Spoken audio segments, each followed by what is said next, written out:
recognized symbol of excellence in sports entertainment.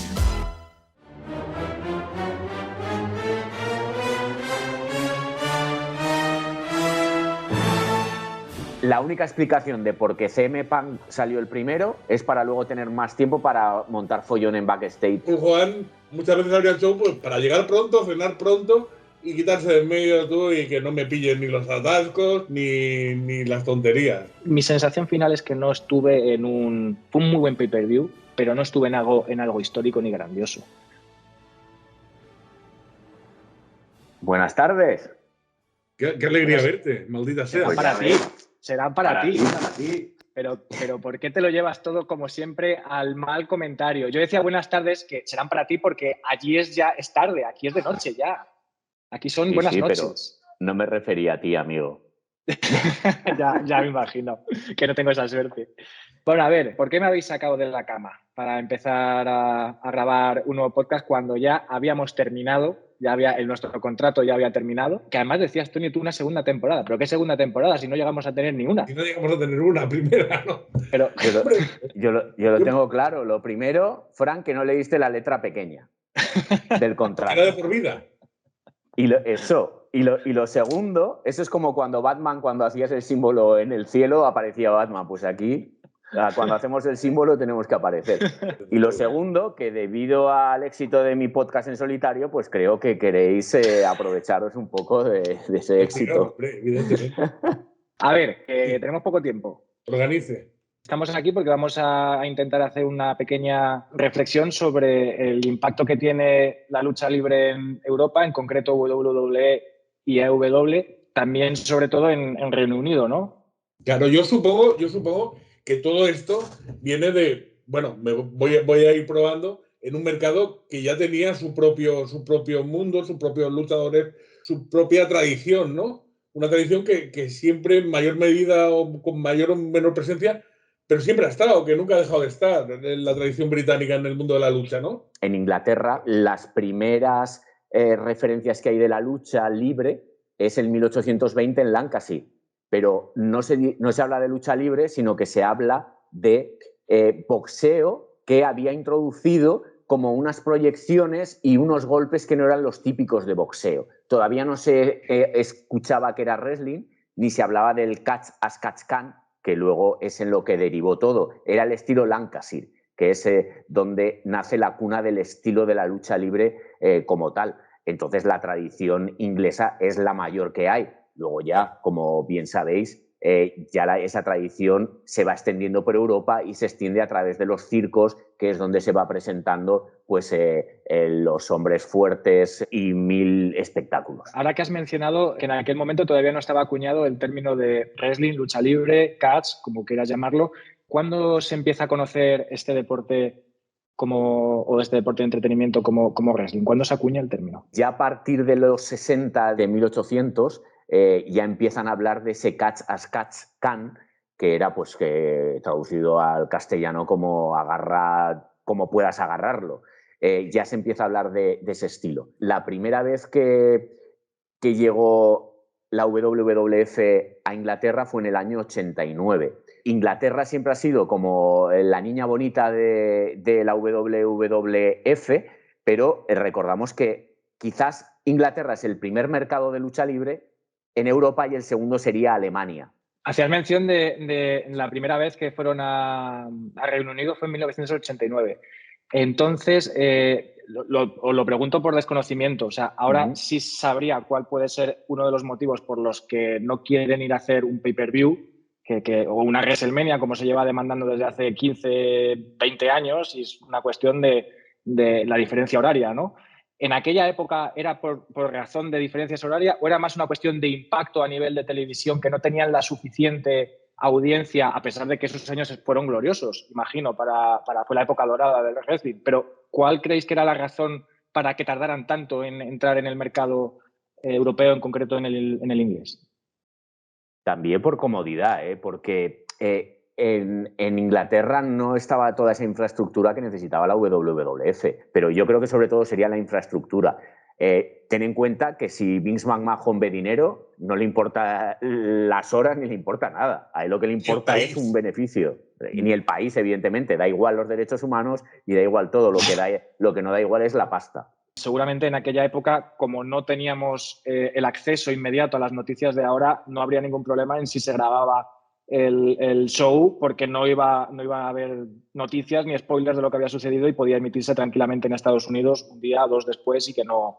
Bueno, existía una cosa que ahora puede resultar un poco rara, pero se publicitaba mucho en la revista, yo lo recuerdo, que existían las líneas calientes, las líneas pues, tipo 806, bueno, ponle el prefijo que quieras, pero donde tanto la gente que tenía revistas tipo Observer y tal, como incluso la WWE, que yo recuerdo que lo publicitaba, te daban los últimos cotilleos, las cosas que iban a pasar, las cosas que no se sabían, pero sí podías saberlas, y esa era la manera de enterarse. Pero en general, para el gran público, no habiendo internet, evidentemente podías no tener en cuenta la diferencia horaria sin ningún problema. Para que veáis, por ejemplo, el main event de ese primer... Pero tampoco era como un pay-per-view, sino que incluso se le llamó a ese año 89 el WWF Sky One, porque fue la cadena de televisión que lo emitió.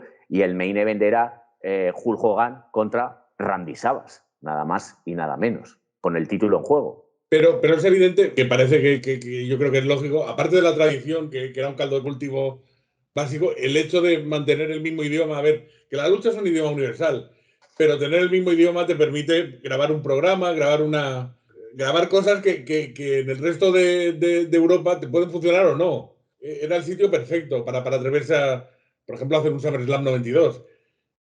Que sigue quedando en la retina de todo el mundo como un pay-per-view histórico. También correr el riesgo de irte a un país que no habla inglés, puedes obtener una reacción nula del público si no entiende lo que está sucediendo. Más que nulo... No conseguir la reacción que ellos buscaban. Sí, te podían pasar cosas raras como que a un luchador que tú lo llamabas de otra manera se le aclamara de otra.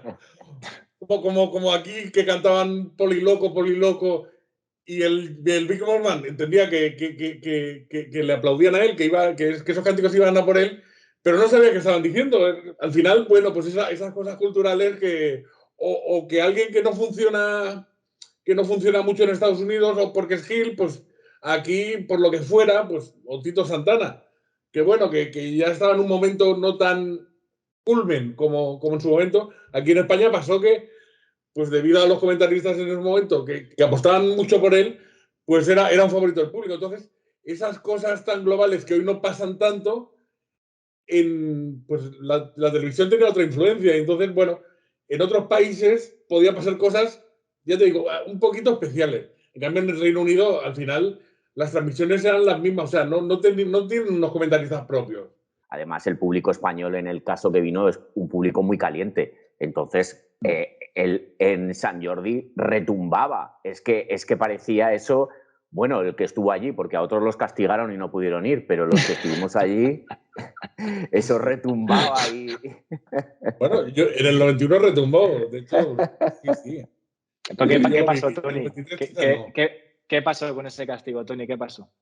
Pues que en el 93 eso, quizás no fui tan buen chaval, no saqué tan buenas notas como debieran ser, y me castigaron sin ir al show de WWF. No. Yo creo que lo que le pasó a Tony es que llamaba mucho a la línea caliente y no solo a la de la WWF. No, cualquiera que se me presentara. Pero que en aquel momento, con 15 años, parece que se va a acabar el mundo, ¿sabes? No van a volver. De hecho, no volvieron a España hasta 2006, 2007, Madrid y Barcelona. Pero ya te digo, estuvimos pues 14, 15 años sin ninguna visita, con lo cual, bueno.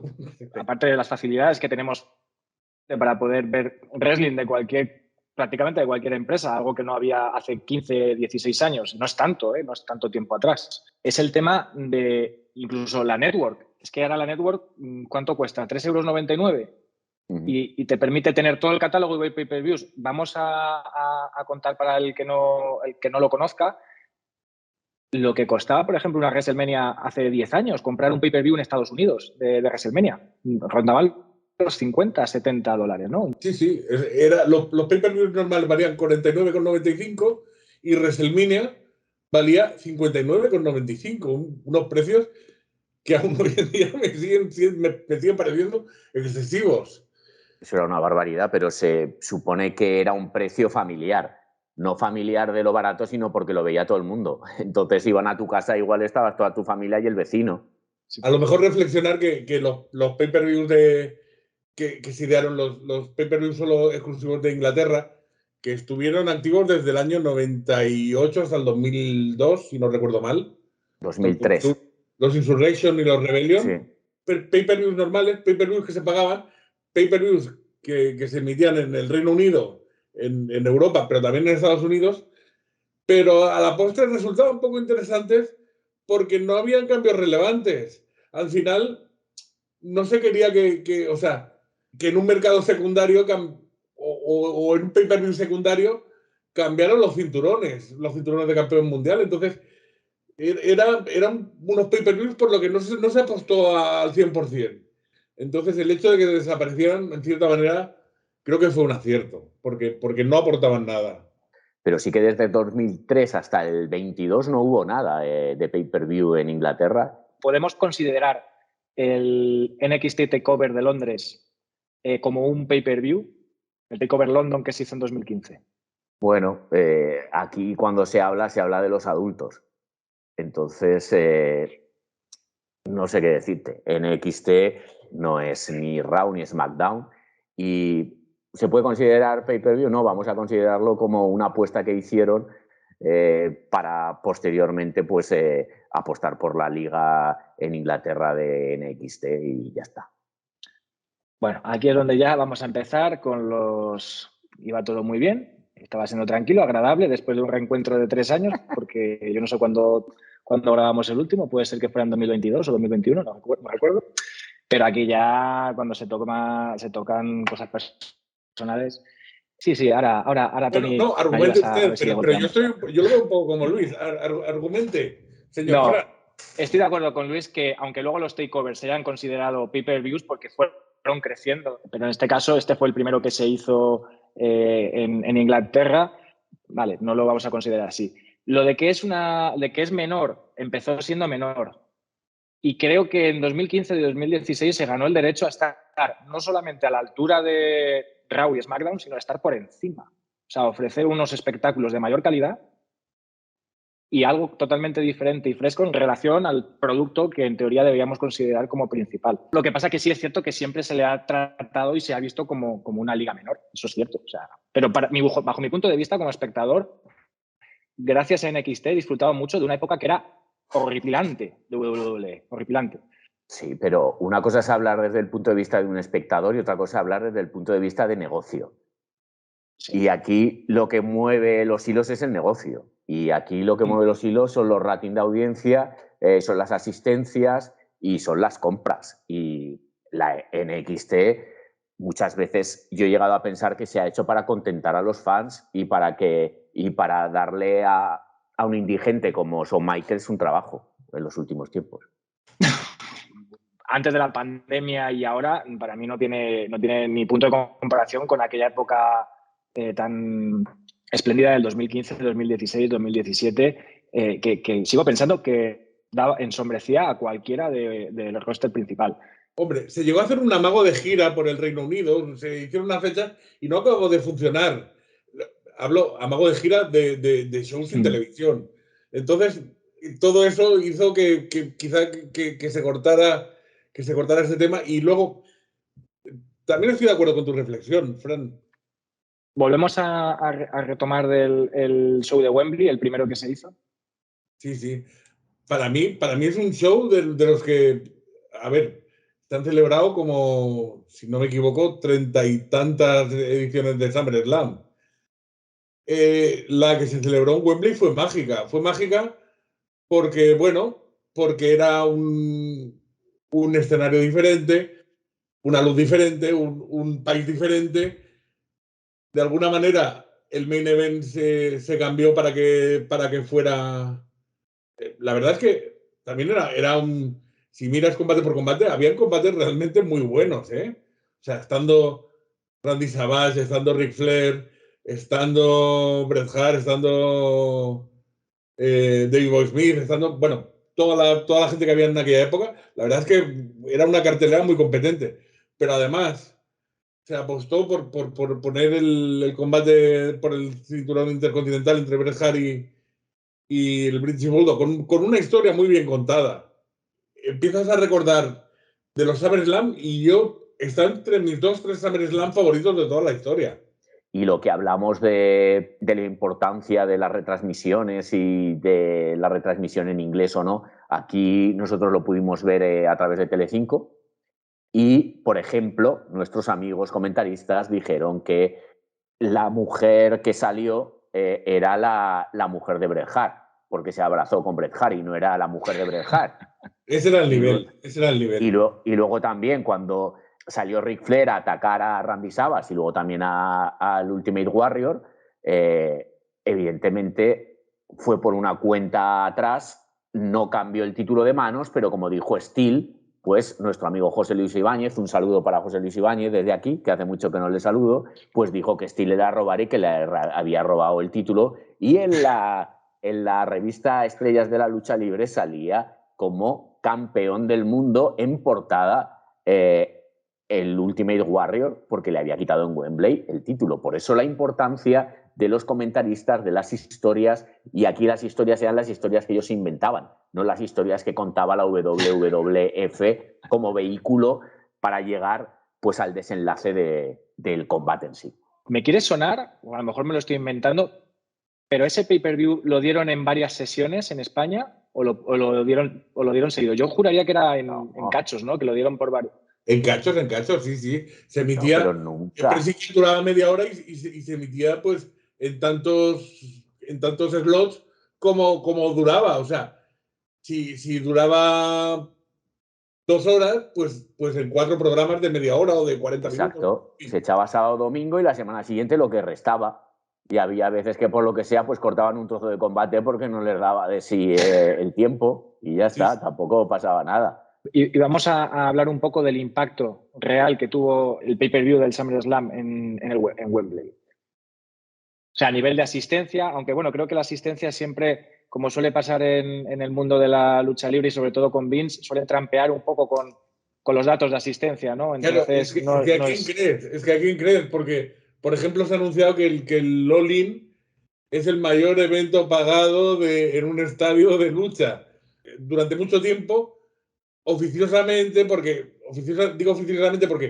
WrestleMania 3, durante mucho tiempo Vince decía que habían sido 93.000 personas, que realmente todos sabíamos que no había sido así, pero no sabíamos de cuánto se había colado. Por ejemplo, ese SummerSlam se habla de 80.300 y pico asistentes. Pero ahora que dice Tony lo de la Lolín, pues es curioso que ellos querían batir un récord. O sea, la WWE no necesita batir nada. La WWE es a quien tienen que batir. Entonces ellos se habían puesto como pasar a la historia por algo. O sea, ellos tenían que sacar ese dato. No pueden decir el que más asistencia ha tenido, porque el que más asistencia ha tenido fue el de Colisión en Corea. Pues se hablaba de 190.000 espectadores, que es una locura. ¿No les obligaron, perdón que te interrumpa, ¿no les obligaron un poquito? Hombre, les obligaría su propio amor a la lucha para ver al mejor luchador de la historia. Para entonces, nada la obligación que tenían era ver a Ric Flair. Pero lo curioso es que lo que dicen es lo siguiente. La Lolín es el evento que han ido la gente de forma voluntaria. O sea que aquí se da, eso es como la política. Le dan la vuelta para parecer que es lo mejor. No, de forma voluntaria. Porque claro, no pueden decir el que más asistencia ha tenido de la historia porque no lo es. Si empezamos a hablar y a tirar de hemeroteca y a tirar de la historia, hay eventos que ha habido más de 100.000 espectadores. Entonces, luego dicen, no, el que ha pagado, porque como Vince McMahon no se le puede tener, pues no se le puede hacer caso a todo lo que dice, Hombre, al final yo creo que Vince dentro de los estadios contaba a los trabajadores del estadio, a los que vendían Sí, claro. camisetas, a los de seguridad. Entonces, claro, seguramente sí se llegarían a esas cifras que dicen. En cualquier caso, creo que estamos estamos actualmente y casi siempre. Todo se centra en la espectacularidad de los números y a veces no es tan importante pasar a la historia por los números, se pasa a la historia por otros factores que creo que son más interesantes que no decir que han estado 80.000, 90.000, que efectivamente en decir rápidamente esa cifra impacta, pero no creo que sea lo más importante. AEW al final ha conseguido una cosa enorme. Desde varios sectores decía que no iba a vender ni 40.000 entradas. Eso es innegable. Pero yo lo que quería deciros es que vosotros que estuvisteis en el evento, me gustaría haceros la siguiente pregunta. ¿Cuántos estimáis vosotros de público que eran público oriundo de allí? O sea, que eran británicos. Por luego ir con la siguiente pregunta. ¿Cuántos pensáis vosotros que podían ser británicos de esos 80.000? Un 60-65%, no sé qué te parece, es una estimación, porque veían mucho alemán, mucho español, Sí. mucho francés, veían mucho movimiento, pero evidentemente la mayoría era británico. Pero yo diría, mi estimación sería un 65-70% de público británico, quizá. Imaginaros, si de 80.000 puede que 30.000 fueran extranjeros. ¿Sería factible hacer lo mismo en otra ciudad europea, teniendo en cuenta que el público que viajó allí viajaría a otro punto incluso más cercano que Londres y los propios de esa ciudad también podrían ir de ese propio país? Me refiero, ¿tendría éxito de números un evento de AEW o de WWE en otro país que no fuera Inglaterra? Fuera de Inglaterra, En no Alemania. lo creo. ¿Tú crees que no? Quizás en Alemania, y dependiendo del momento, yo creo que quizás sí.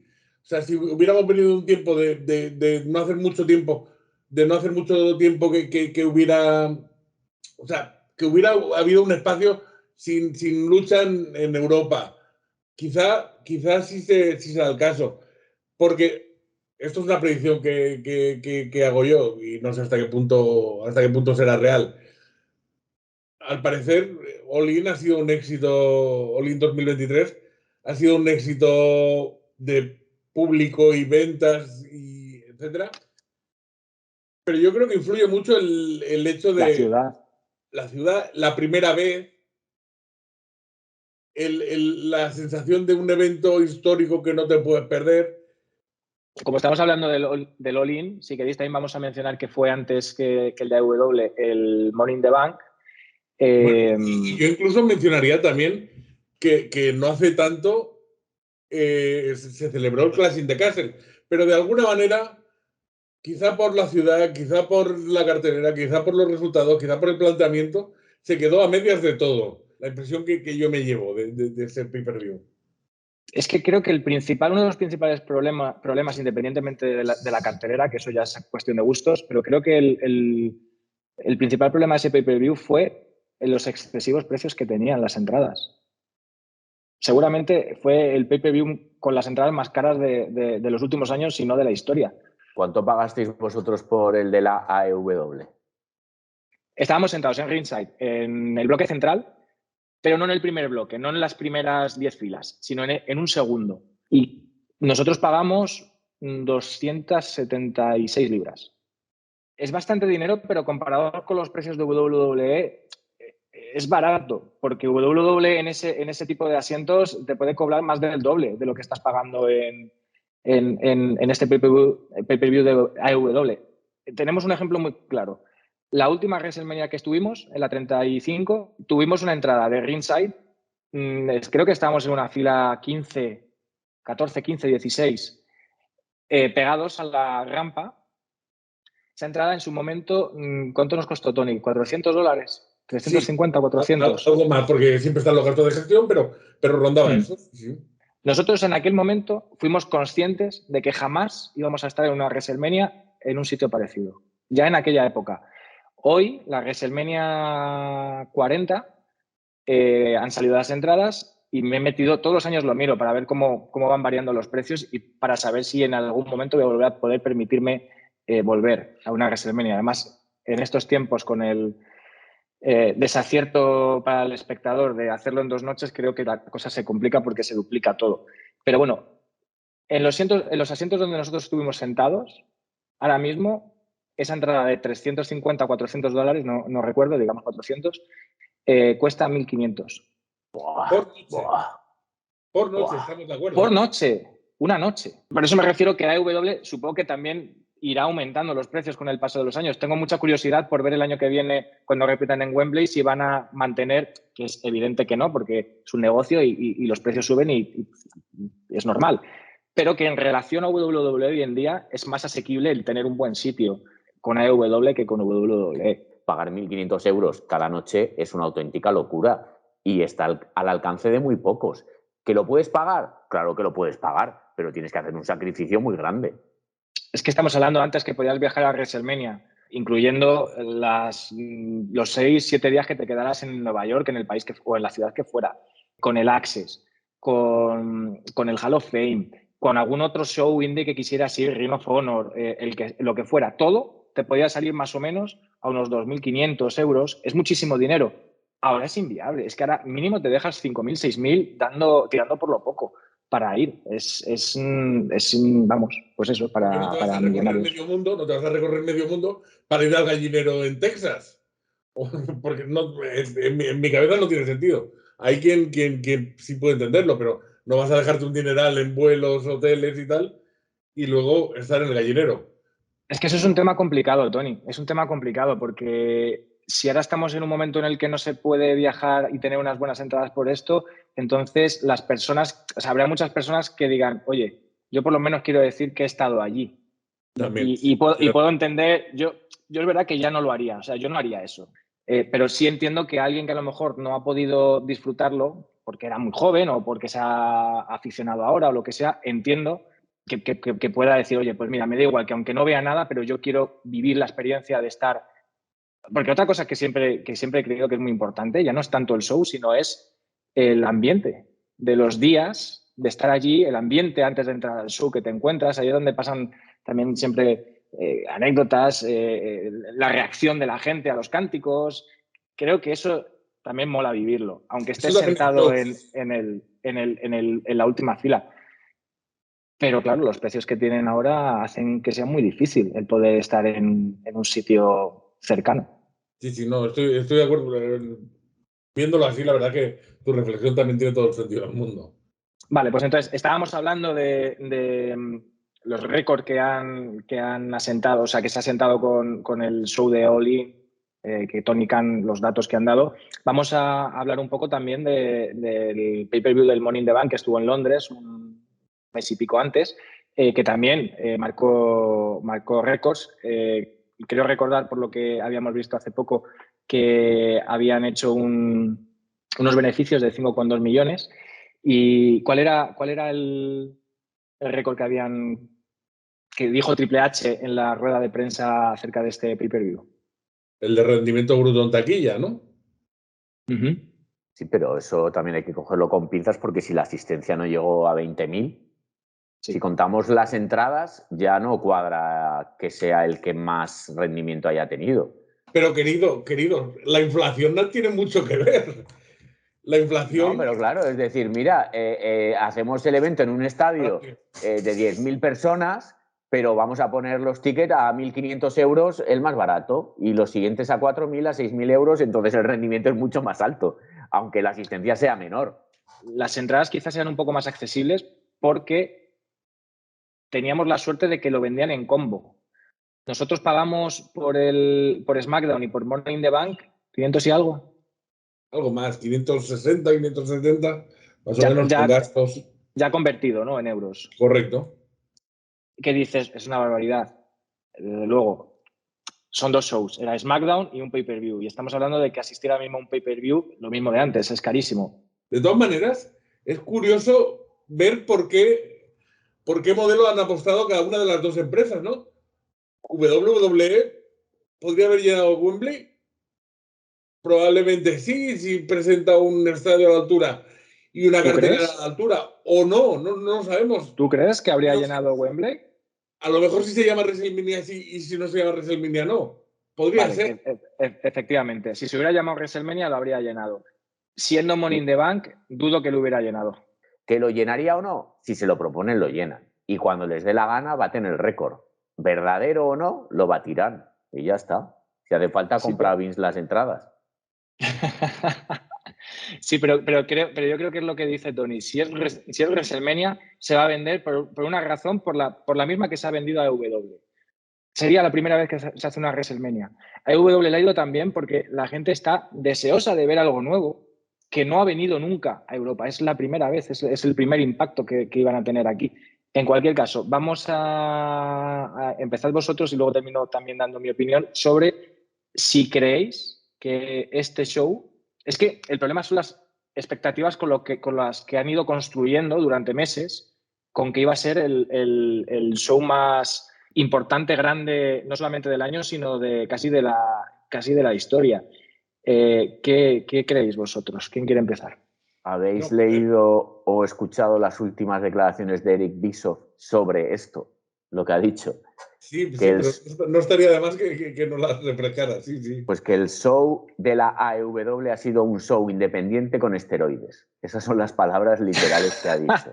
Luego lo que hablamos de si es un éxito o no es un éxito, depende de lo que tú consideres que es un éxito. Evidentemente en asistencia lo ha sido, pero tenemos que hablar de si la gente estaba metida dentro del show y de los combates, que eso estabais vosotros, si es bueno abrir con un CM Punk contra Samoa Joe, si luego la gente al principio está tan efusiva que a los 2-3 combates ya se esbafan, como la gaseosa, pierden todo el gas y luego vuelven a subir cuando ya se va el sol. Entonces que se lo digan a Tony, Luis. ¿Qué pasó, Tony? ¿Qué pasó? Que empezamos muy bien. Yo no sé si esto debe aparecer en el montaje final. Sí, no sé debe si aparecer. Pero... Espera, te voy a hacer la introducción, porque efectivamente, como dice Luis, a ver, bajo mi punto de vista, me parece un inicio muy potente. O sea, empezar con Punk y Joe es una manera espectacular de abrir un show y además, no sé si lo habremos comentado alguna vez, pero lo más importante de un show es el principio y el final. Y hay muchos luchadores que siempre se han quejado porque consideraban estar en una posición de main event el abrir un show.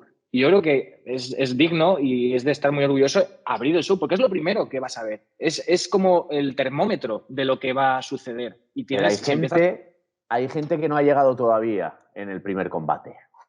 Y depende de la entrada y de cómo va fluyendo la entrada a los eventos, hay gente que el segundo combate se lo pierden siempre.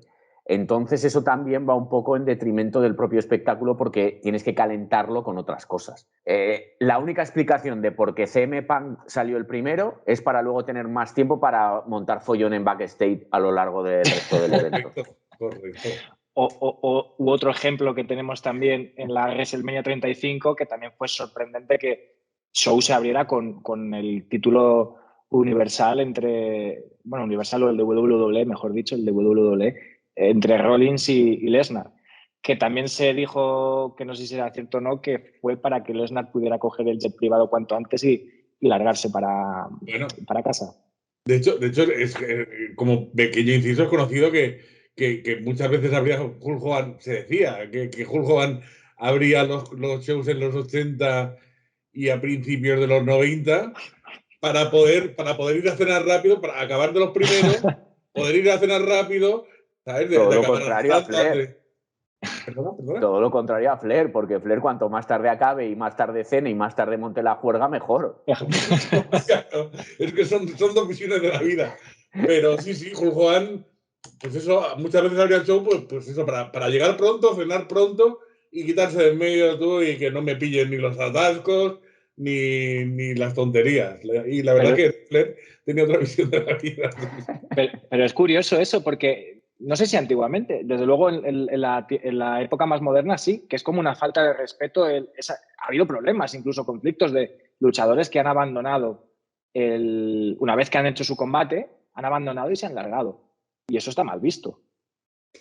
Es que yo creo que entiendo que es una falta de respeto. O sea, todo el mundo te está viendo a ti cuando luchas, pues por compañerismo. Para mí lo suyo sería quedarte, estés en la posición que estés, quedarte y apoyar viendo y aplaudiendo a tu compañero, aunque sea tras bastidores. pero bueno, las divas es lo que tienen. Retomando a la introducción de lo que mencionaba Luis, que es que no puede estar más acertado con lo que ha dicho de un inicio potente que luego llega el aburrimiento. ¿Por qué decimos esto? Porque aquí nuestro querido Tony, el Samoa Joe Punk lo disfrutamos muchísimo, pero ¿qué pasó a partir del segundo combate y con los dos Segundo y siguientes? tercer combate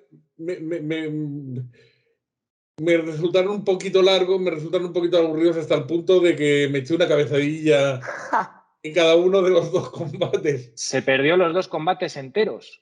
De Bueno, hecho, teníamos el señor que estaba a tu lado, Tony, y alguna vez que me espabilaba veía algo. Pero sí, me quedé pajarito. El segundo y tercer combate me quedé pajarito. El señor que tenías al lado de vez en cuando te miraba y estaba alucinando. O sea, te estaba viendo que... Sí. O sea, la cara que tenía... Claro, estaba pensando, pero aquí que nos hemos gastado 300 libras y está este señor aquí durmiendo. Que tenías que haber hablado con Tony Khan y que te hubiera prorrateado la diferencia. Lo que te has dormido, que te lo descuentes. Me lo descuentes, sin duda. Entonces, Luis, perdona, estabas mencionando la importancia de abrir el show con eso y te había cortado, perdona.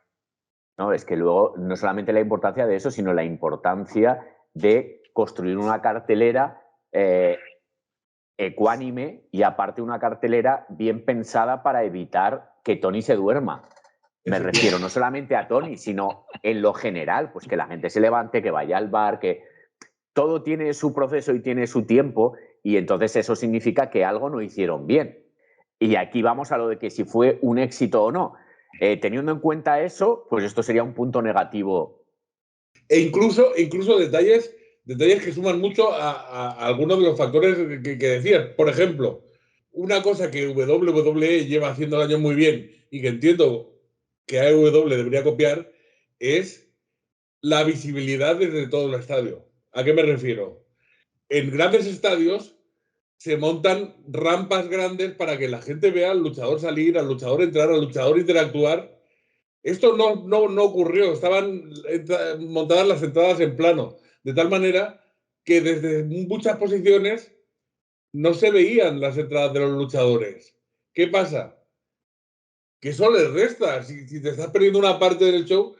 Desconectas. Es verdad que si sonaba el Living Color o escuchabas la canción de Jericho cantada por él, pues son canciones muy potentes que te ponen los pelos de punta pero la mayoría, todas las demás, al no tener contacto visual con de los luchadores, pierdes muchísimo. Y luego encima otro problema, es que en las pantallas no te proyectaban, o sea, no hacían un seguimiento de la entrada del luchador. La ponían unos segundos y cortaban y ponían luego el Titantron, ponían el nombre del luchador o el puesto de lo que se fuera. O sea, es que ni siquiera lo podías ver por las pantallas.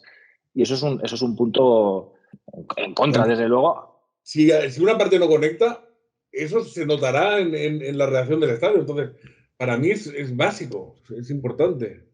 Luego también, teniendo en cuenta lo que decís de estar en directo, también se puede discriminar si fue un éxito a nivel televisivo, fue un éxito a nivel en vivo, entonces también son factores que hay que tener en cuenta. A lo mejor a nivel de estar en vivo no lo fue tanto como sí que lo fue a nivel televisivo, porque la visión es totalmente diferente dependiendo de la habilidad de los cámaras. Eso también hay que tener en cuenta. Entonces eso sería lo que hemos comentado de una lista con diferentes factores, puntuar y decir, pues la puntuación global del evento pues tiene un 6,5. Pues ya no es tan importante como considera el resto de gente o como consideran otros que no tienen en cuenta lo que estamos hablando nosotros. Sí. Creo que esa diferenciación nosotros la marcamos y la hablamos allí, y creo que la experiencia en concreto de este show es muy diferente de cómo luce en casa de cómo lució allí. No me atrevería a decir, porque todo también depende del sitio en el que estuvieras, en ringside. O sea, no es lo mismo estar en grada que estar... Entonces, es complicado tratar de decir si fue mejor en directo o en casa. Yo creo que lució más en casa que en el estadio. Además, que también el problema del estadio es que teníamos un combate, el de Stampede, que parte del combate sucedía en backstage, por la grada, pantalla de partida. También lo que sucedía en el ring no se veía mucho porque la gente estaba todo el rato de pie y era era poco visible, entonces creo que sí, seguramente luciera mejor en casa. De lo que estábamos hablando antes, de que no había un escenario elevado para poder ver salir a los luchadores y las luchadoras, a mí también me decepcionó muchísimo. A mí me encanta cuando llego al estadio, intento no ver el día anterior ni nada si filtran alguna foto de cómo es el stage o el escenario, porque me gusta, es una tontería, pero me gusta cuando llego al estadio y vas caminando por los pasillos, pues entrar y darme la sorpresa de encontrarme algo que espero que va a ser titánico, ¿no? No esperaba que fuera a ser una WrestleMania. Esto no es una WrestleMania, ni se le acerca. Pero cuando entramos lo comentamos. Quizá había gente que sí lo esperara, ¿eh? Desde luego no lo era, como bien no lo dices. fue. No, pero a lo no, mejor no. alguien se lo esperaba, ¿eh? No me refiero a mí, no me refiero a nadie en particular, pero quizá había un poquito una sensación de que podía serlo. No lo sé, dejo ahí la reflexión, ¿eh? Pero el caso es que lo comentamos cuando entramos y vimos el escenario pobre. Es que parecía, y lo que has dicho de Viso, estoy totalmente de acuerdo, porque es que lo hablamos Tony y yo, la escenografía era de house show. No tenías la sensación, voy a ser solamente hablar de una cuestión estética, no tenías la sensación de estar en nada grande. Que estés en un estadio grande, con 80.000 personas, no te hace que sea un evento grande, como decía antes. No parecía ni siquiera que fuera un pay-per-view. Entonces, por ese lado, creo que es un punto negativo. No necesito que hagan grandes escenificaciones ni elementos recargados para mostrar lo grandiosos que son. Pero a mí me supo a poco. Es verdad que luego todo el presupuesto, todo el dinero que han debido ganar se lo gastaban en el presupuesto de los confeti que tiraban al final. Aún hoy me sigo quitando confeti. Cuando toses. Sí. Al final, la lucha es, y yo te cuento, reduciéndolo a la mínima expresión, la lucha es, yo te cuento una historia y esa historia tiene que ser lo más atractiva posible. Y te la cuento mediante una lucha. Y me dio la impresión de que no se hizo siempre así. No se trata de darle el cinturón a Saraya o a quien fuera, sino qué historia estoy contando, de dónde venimos, dónde queda. Es todo, yo creo que importante, ¿no? No solo el qué, como comentas.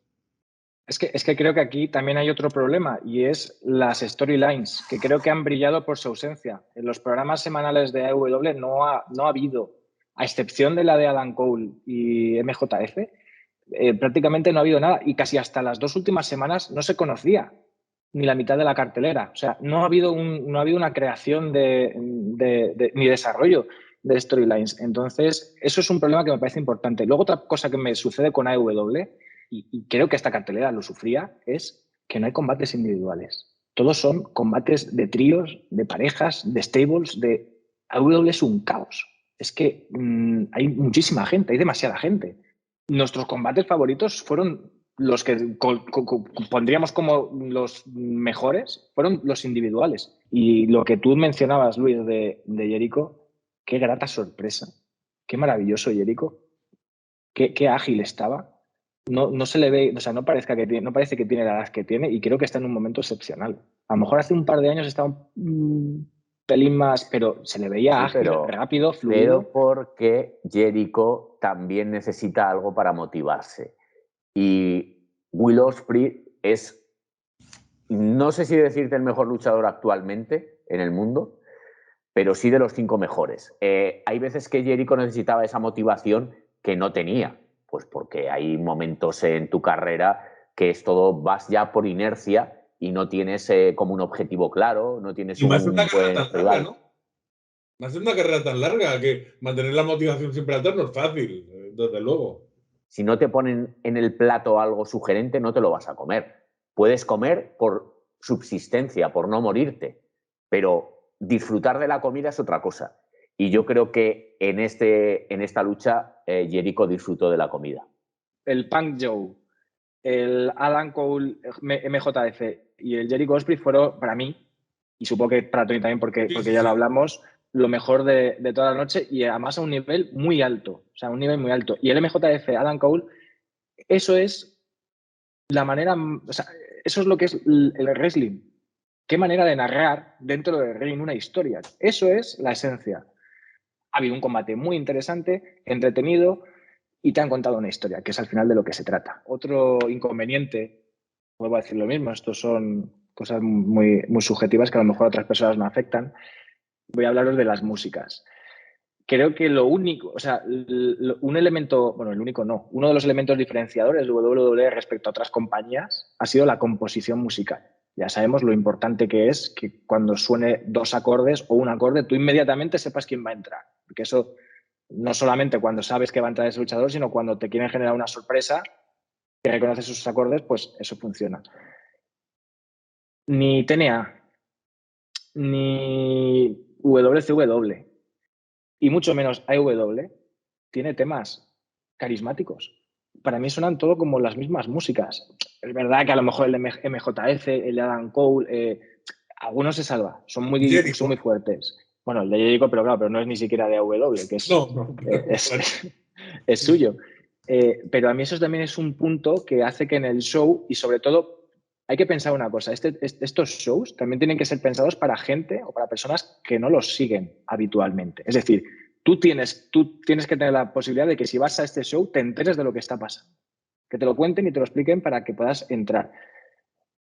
Las músicas tienen cero carisma. Y yo creo que a mí, vamos, a lo mejor a otra gente les gusta. A mí en el show hace que no me emocione ver a ciertas personas porque la música no me dice nada. No les veo. Ya os digo que es una tontería, es un detalle tonto, pero. Lo parece, pero no lo es. Pero no lo es porque ya el hecho de sonar una música, de que incluso la coree la gente, genera un ambiente especial que ya le da otro cariz. Evidentemente, si fuéramos a los detalles principales, lo principal es que haya un buen combate. Estos son todo adornos, pero son adornos que nos restan. De hecho, sabéis que ha habido canciones que han estado por encima de, que esto ya lo hemos comentado, por encima de luchadores. Y ha habido canciones que han hecho bailar a determinadas personas que precisamente no bailan, sino que cuando escuchan a Fandango sí, pero es muy difícil que esa gente baile en otro ámbito que no sea escuchando esas músicas. Sí, sí, totalmente de acuerdo. O sea, esto no lo quería sacar como un problema del show, esto ya es una cosa mía. O sea, las músicas aquí no tienen ningún problema dentro del show, esto no hace que sea ni mejor ni peor, solamente es un detalle de que creo que las músicas son muy importantes y AEW tiene músicas muy aleatorias y ojo, WWE ahora mismo tampoco se salva, ¿eh? Tiene músicas también muy malas, desde que no están los CFO se llamaban, ¿no? O Jim Johnson, ha bajado mucho la calidad. O sea, que no es una cuestión solamente de AEW. WWE también está un poco flojo en ese aspecto. Como ha dicho Fran antes, no estamos aquí, no somos fanboys de la WWE, tampoco somos detractores de AEW, porque yo siempre he entendido que todo lo que sea lucha nos favorece. Y además, todo enriquece. La competencia hace que seamos mejores. Sí, y evidentemente, a mí no me molesta nada de AEW. Estamos hablando de cosas que tiene que mejorar para ser pues un poquito superior a lo que es. ¿Que llegará a superar a WWE? Lo dudo. Ojalá me equivoque, porque eso significará que WWE tiene que darle más a la cabeza para mejorar el producto actual. Pero evidentemente hay muchos factores que hacen que algo pueda mejorar y AEW tiene mucho que mejorar todavía. Y fíjate, seguramente que esto puede ser polémico y muchos se tirarán encima. Es indudable que el nivel de combates del pay-per-view de All-In era muy alto, de más de 4 estrellas. No sé cuántos habrán puntuado, pero, y que este pero no anule a lo que he dicho de All-In, y hablo por Tony también, nos lo pasamos mejor en Money in the Bank. Posiblemente Money in the Bank tenga peores combates, pero disfrutamos más de ese show, nos lo pasamos mejor y aquí ahora ya se nos tirarán encima. Sí que hubo sorpresas que en AEW no hubo sorpresas. Y bueno, el factor sorpresa también yo creo que juega muy a favor. Algún debut, alguna aparición que no te esperabas, no sé, y son ingredientes todo de un cóctel que WWE lo jugó mejor que AEW. All-In no tuvo el sentimiento de que tenía todos los elementos como para ser único, le faltaron elementos.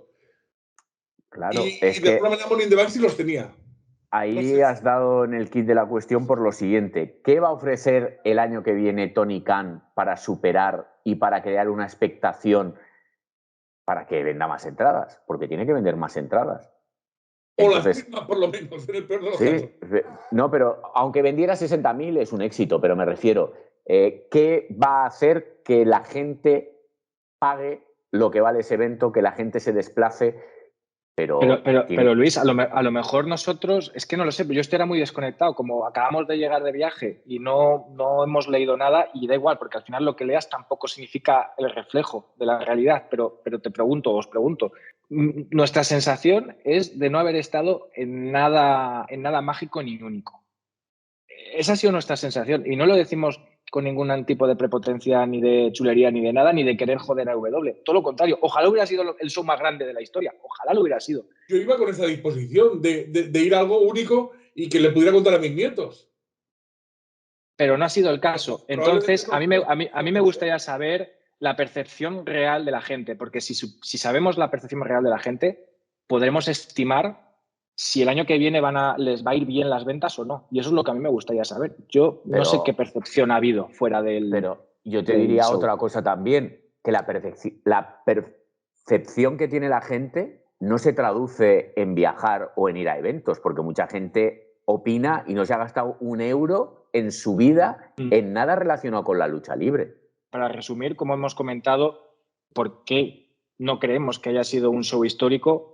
A excepción de las asistencias, y bueno, y casi que ni tampoco comparándolo con otras que ya hemos comentado antes que eran exageradas como la de Corea, poco o ningún desarrollo de storylines, un stage pobre que no te da la sensación de estar en nada especial, ninguna sorpresa.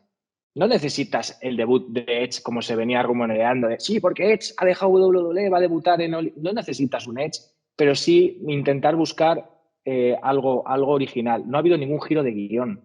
No ha habido nada que te pudiera sorprender en ese aspecto. Mi sensación final es que no estuve en un... Fue un muy buen pay-per-view, pero no estuve en algo histórico ni grandioso.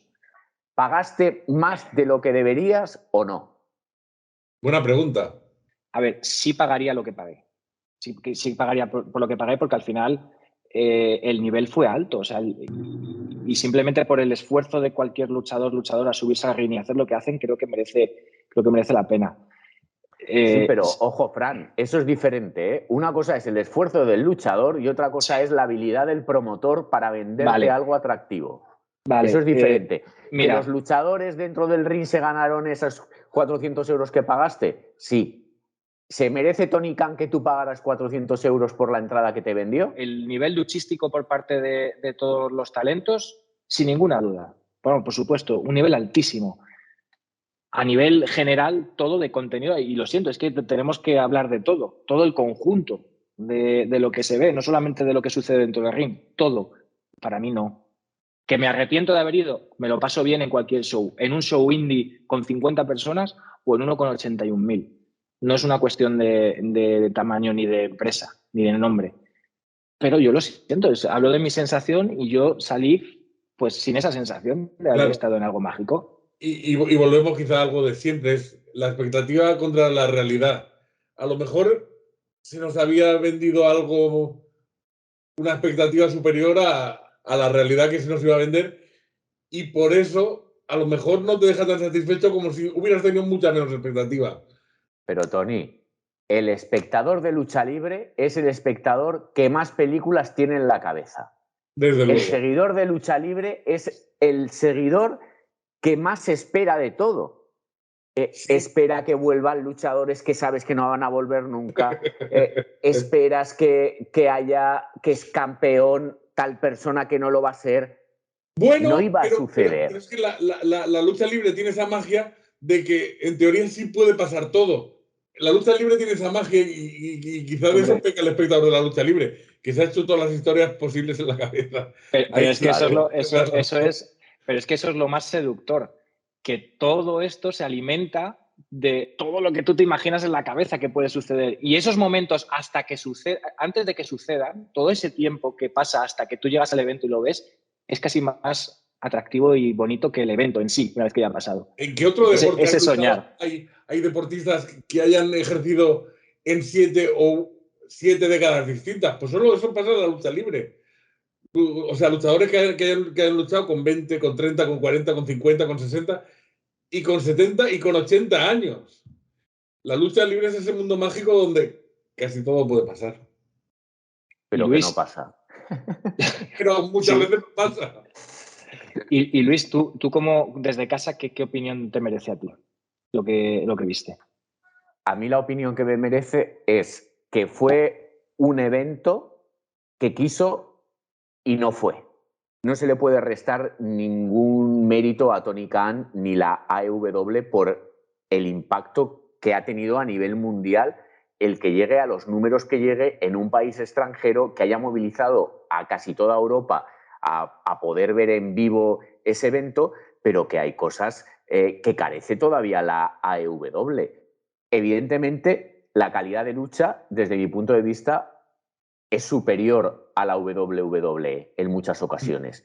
Pero a nivel de empresa, que es lo que hemos hablado, y a nivel de dinero, eso es diferente. Luego hace falta saber si a ellos les salen las cuentas o no, y si el papá Khan llegará un momento que se cansará y cierre el grifo y Tony tenga que coger e inventarse otra cosa. Pero de momento todo esto nos beneficia a los espectadores porque estamos viendo algo que hasta ahora no lo veíamos. Pero a nivel de este evento se esperaba más y también se esperaba diferentes cosas que no hemos visto. Yo no decía otra cosa que haya mejor competencia, más lucha, mejor contada y porque eso nos beneficia a todos. A la W porque dará mejor producto, a los fans porque tendremos donde elegir y a AEW porque tendrá más exposición, con lo cual todos ganamos. Bueno, pues creo que es un buen momento para ir cerrando. No sé si al final hemos hablado exactamente de lo que habíamos dicho al principio. Yo creo que sí, ¿no? Que se ha entendido que ha habido esas pequeñas pinceladas, pero como siempre vamos derivando a otros asuntos porque nos va llevando así la conversación. Pero bueno, yo creo que más o menos ha quedado contado muy, muy por encima el mercado inglés, ¿no? El mercado europeo. Y bueno, pues yo no sé si me apetece próximamente grabar un nuevo podcast o este será el último y definitivo. No sé vosotros cómo lo veis. Yo he disfrutado como un gorrino. Como un gorrino. Como un gorrino en una pocilga, maldita sea. Yo me lo paso. Hombre, yo lo que te iba a decir también es que la pregunta que te he hecho yo sobre el dinero que has pagado, sí. La pregunta es la siguiente a nuestros espectadores. ¿El dinero que habéis pagado es suficiente para lo que os hemos ofrecido? Ah, ¿que no habéis pagado nada? Pues entonces, ¿qué coño vas a exigir? ¿Qué queréis? ¿Qué queréis? El problema es, claro, ya no es que queramos seguir haciéndolo o no, que eso puede ser o no. Creo que el principal problema de seguir, Luis, es tuyo. Y te digo por qué. Porque tú ahora tienes un caché que no sé si vamos a poder pagar. Entonces, por eso no sé si íbamos a poder continuar haciendo. Tú esto lo puedes dejar, pero tú fíjate si tengo caché que me quedé solo en mi podcast, porque hay ritmos que no se pueden llevar. Vosotros sabréis si podéis seguir o no. Bueno, pues ya veremos. Entonces nos despedimos aquí, ya veremos si podemos seguir o no. Pues lo dicho, muchas gracias, como siempre, a las 2-3 personas que nos escuchen y nos vemos o no en el siguiente, ya veremos.